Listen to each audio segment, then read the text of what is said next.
Some of my fondest childhood memories come from playing games. I said playing them. I never said beating them. For those of you who have watched my channel for years, you know I'm more of a casual gamer and play games to have fun.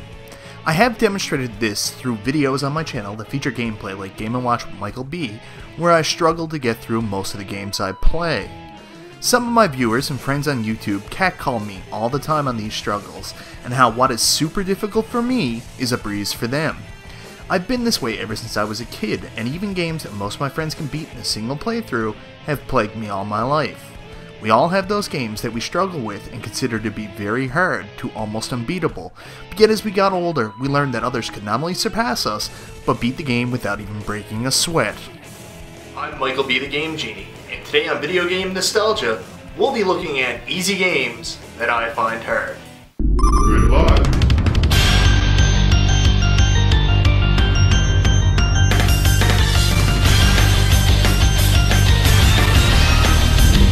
Rise from your grave. You may not believe this, but I have gone my entire life without beating Altered Beast. Altered Beast was the pack-in title for the original Sega Genesis, and a very good port of the arcade game. You play as a resurrected warrior fighting to save Athena from the evil Greek god of the underworld. Or whatever, I never really cared for what the story was. All I cared for was that I was a cool buff dude that could turn into a werewolf, were-lizard, were-bear, were-tiger, and a golden werewolf. Not sure if this was an intentional choice or they just got lazy.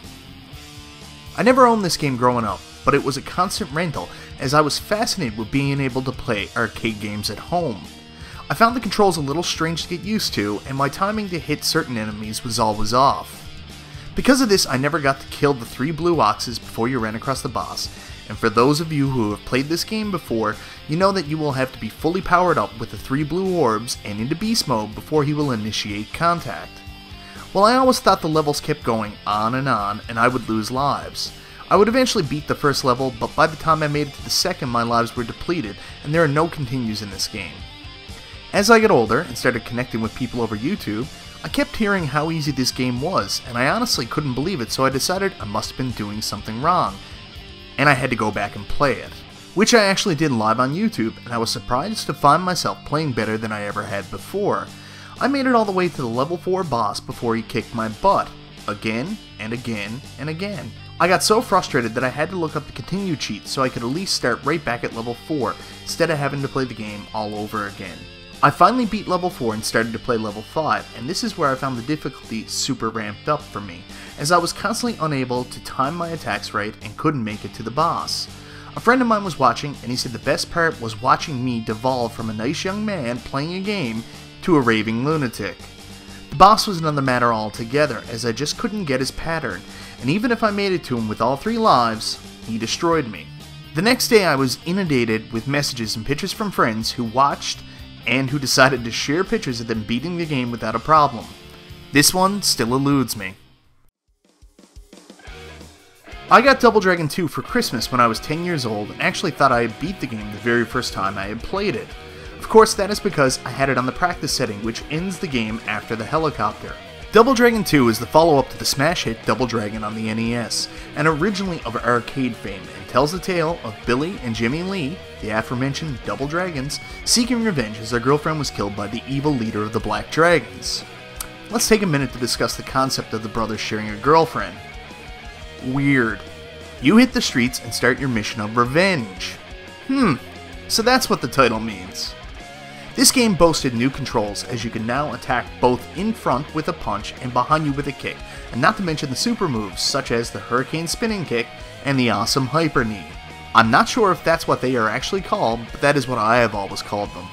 My problem is that I could never really understand how to do these moves properly, and if I did pull it off, it was purely by the luck of mashing the buttons. And as I found out later, mastery of these moves is the key to success. I moved down to the next difficulty setting and was ready to take the world by storm. As a kid, the furthest I could get was stage 4 on the ship, and I was always pummeled by the weird claws coming down from the ceiling, as I could never get the timing right. As an adult, I went back and was able to get past this level and made it to stage 5, where I was quickly dispatched by the Abobo on this cliff who just kept throwing me off. Lousy, cheap jerk.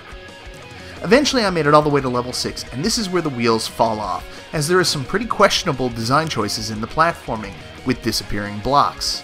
I mean, in an action platformer with tight controls like Mega Man 2, platforming blocks are frustrating but manageable.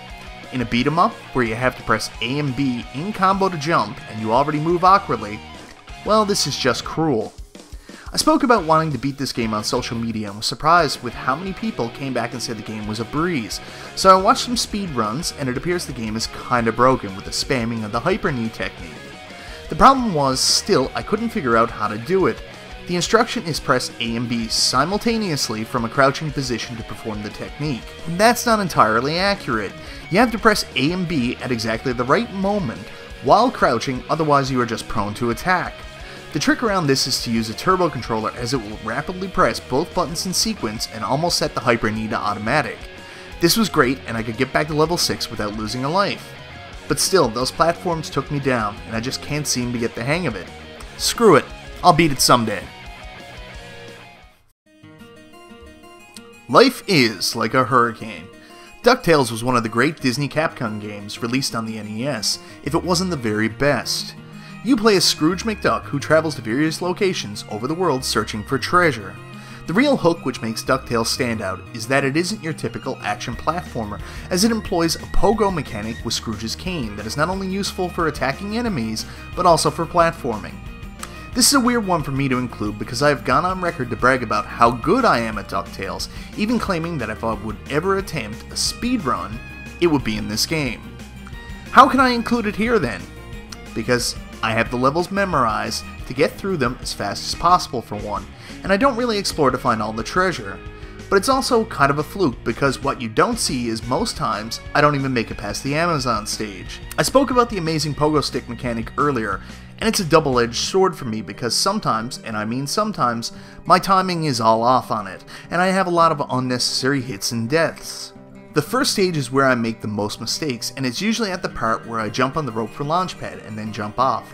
Sometimes I miss the jump, sometimes I make it, and there is a disappearing bridge shortly afterwards that I just can't quite make it across in time. Really, I can tell you how a run in Ducktales is going to go based solely on my experience in the Amazon. If I do make it past, it's usually smooth sailing. That is, unless I have bad luck in the Himalayas, or sometimes I have bad luck making the jump into the space station on the moon. The other games I mentioned, I can openly complain about design flaws in the combat and terrible stage design impeding my ability to beat a game. But this one there is no argument because the control and level design is flawless. If I can't beat this one, it's no one's fault but my own. But the best way to describe my ability is I beat it 60% of the time, all the time. So those are some easy games that I find hard. Are there any other games universally considered to be easy that are actually kind of hard and you think should have been covered? Let me know in the comments down below. And once again, thank you for sharing in my video game nostalgia.